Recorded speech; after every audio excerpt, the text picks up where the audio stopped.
Hello,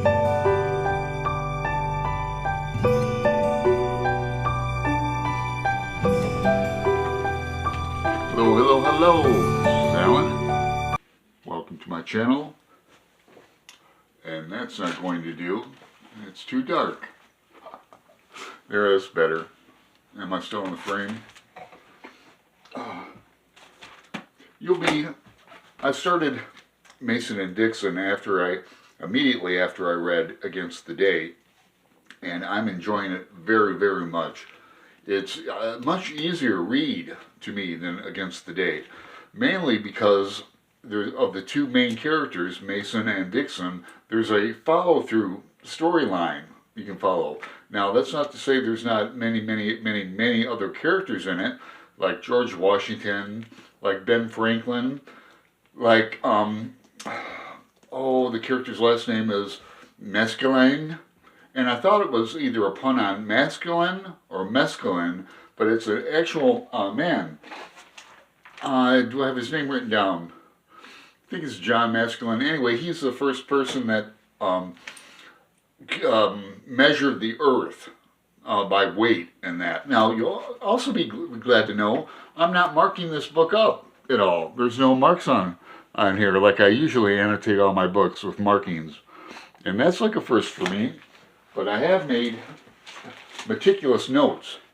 Not on every page, but almost every other page. And I'm just going to go through these briefly. The story is told from a character, Reverend Cherry Coke. That's right, Cherry Coke. So you can literally say, Mason and Dixon is brought to you by Cherry Coke. There's a talking dog in here off the bat, just like Against the Day. It's written in this 1600 language where, they have all these apostrophes, and like the Reverend is R-E-V with a D above it. Colonel Washington is C-O-L with a little degree sign above it. They capitalize nouns and adjectives, like much like Emily Dickinson's poetry, if you can think of that. And it's difficult to read at first, but you really do catch on. I figured out there's 78 chapters in here. If I read 19.5 chapters per week, I could do it in a month, but I'm way beyond that. I'm on chapter 32. It's in 3 parts. Part 1 is Longitudes and Latitudes. Part 2 is America. The third I don't have written down. But at first they're English. I knew nothing about Mason and Dixon, but I didn't know they were English, but they are. So it starts out in London, and they go to Africa. So they're on a boat, a frigate called the Seahorse, and that's reminiscent again of the Inconvenience that the Chums of Chance were on in Against the Day. I also want to mention that Mason and Dixon, some people say that, or claim that Pynchon started writing this immediately after Gravity's Rainbow, and that he spent 20 years researching it. And it really shows in here. I mean, I'm learning so much historically and everything. Now, Mason and Dixon were also astronomers, and I didn't know astronomers, that's how they determined the longitude and latitude back in the day, through the stars. So there's a lot of mathematics involved, just like Pynchon. And there's scenes like they went to Africa so they could measure Venus as it crossed the sun. The Venus blacked out somehow, crossing the sun to get the coordinates. And they meet 3 daughters that are really lustful in Africa. They're just like behind their parents' back, real uncouth, and it's just hilarious. What isn't hilarious in here, there's slavery, and they're getting into slavery in America, what I'm reading now in chapter 32, just a little bit, but there's scenes in Africa where the mother of the daughters wants Mason to impregnate one of their slaves so that the slave will have lighter skin, and lighter skin, therefore they'd be able to sell the slave for more money. And not only that, but they have this, as Pynchon is known to do with graphic sex scenes, There's a Beyond Brothel in this African scene where they pack slaves into tiny like buildings, tiny areas, and just have outrageous, you know, sexual intercourse with them, and it's pretty sad actually. Now, what I did like about the scenes in Africa were the magic scenes. Again, Pynchon is known for the occult, using tarot and Kabbalah in that. Well, here in this novel, he's using like horoscopes a lot in that. Mason is very good at doing horoscopes and natal charts. And so in Africa, there's dream sequences where in this African colony, it's South Africa. I don't know if it's true or not, but the mythology is that the Africans are viewing dreams as real, and they can go into these dream places and actually make events occur, things like that. The invention of ketchup is in the novel.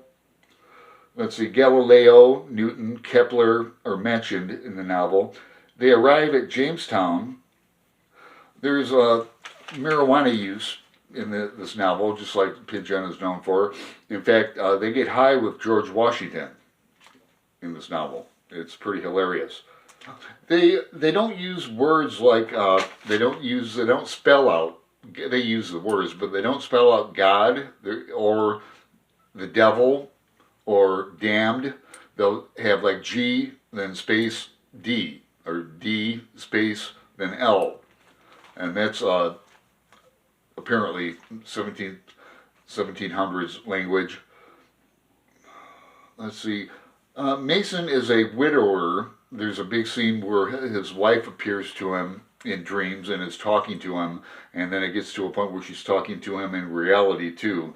A lot of ghosts and dark arts in here. There's a scene where they're transported briefly through the fog to America. Well, they're in Africa. That's kind of a foreshadowing. But there's in America. There's scenes where they're chopping off people's heads. You know, you can imagine back in the day. You know, they would gather around. It'd be a social event. Information about when the army gave smallpox to the Indians, and I'm just getting into this right now. Ben Franklin, if I didn't mention, he's in it, and we're getting into his electricity. There's a scene where he brings people up on stage where they're all gathering hands, and he shoots electricity through everybody. And I can't wait to learn more about Ben Franklin or how he appears in Mason and Dixon. Already he's like an eccentric. He wears purple glasses, and you can just imagine him smoking weed like a hipster or something. But I think I'll leave it at that. Martha Washington is a great character in here. The novel is 773 pages, which is about medium for Pynchon. Against the Day was much larger. But I really recommend this book for people who've never read Pynchon before. The hardest part, as I mentioned, is the language. There's hilarious songs in here, as Pynchon's known for. And I did read this book before, but it was 20 years ago, and I remember the African scenes and the horrific slave scenes, but not much else. Like, I didn't remember them smoking pot with George Washington and that. So I'm looking forward to reading this, and I'll be done with it by this month. And did I mention that they say Pynchon started this after Gravity's Rainbow? Now, Vineland becomes before this, and I have Vineland on the shelf. I also have Bleeding Edge, and I think I'm going to buddy read Bleeding Edge after this, but not until later in the year. So thank you for your indulgence, as ever, and ta-ta.